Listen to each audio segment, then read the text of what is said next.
ஆங்கில புத்தாண்டு மற்றும் காதலர் தினத்தை முன்னிட்டு வெளிநாடுகளுக்கு மலர் ஏற்றுமதி செய்யப்படுகிறது. இந்தியாவில் அதிக மலர்கள் ஏற்றுமதி செய்யக்கூடிய இடம் தமிழ்நாட்டில் உள்ள கிருஷ்ணகிரி மாவட்டம். இந்த பகுதியில் ஒசூர், தளி மற்றும் சூளகிரி ஆகிய பகுதிகளாகும். இங்கு பல்வேறு மலர்கள் வளர்ப்பதற்கு ஏற்றவாறு சீரான தட்பவெப்பம், மண்வளம், காற்றில் ஈரப்பதம் இவைகள் அமைந்துள்ள இடமாகும்.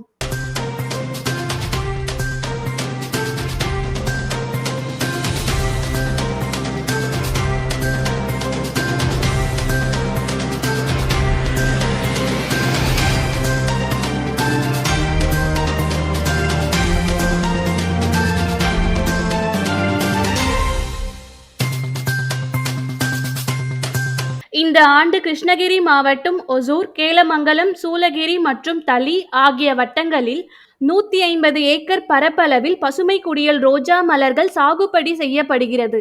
ரோஜா பூவின் ரகங்கள் தாஜ்மஹால், அலுலாஞ்சி, ஜிம்ரியா, கோல்ட்ஸ்டைக் மற்றும் கார்வெட்டி போன்ற மலர்கள் விவசாயிகளால் உற்பத்தி செய்யப்படுகின்றன. தற்போது ஆங்கில புத்தாண்டு பிறந்துவிட்டது. பிப்ரவரி மாதம் 14ஆம் தேதி காதலர்கள் தினம் உலகம் முழுவதும் கொண்டாடப்பட உள்ள நிலையில் இந்தியாவில் மலரும் ரோஜா பூக்களுக்கு வெளிநாட்டில் நல்ல மவுஸ் இருக்கிறது.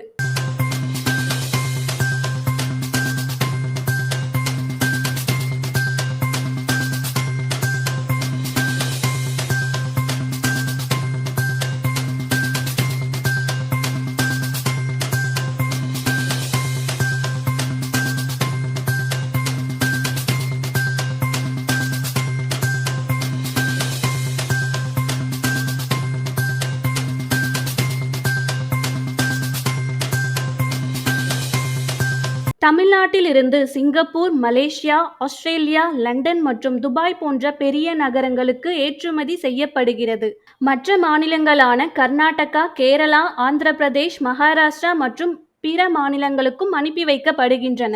இதை வியாபாரிகள் ஏரோப்ளேன் மற்றும் குளிர்சாதன வாகனத்தில் பதப்படுத்தி எடுத்து செல்கின்றனர். மலர்கள் ஏற்றுமதி மூலம் பல கோடி ரூபாய் வியாபாரம் நடைபெற்று வருகிறது.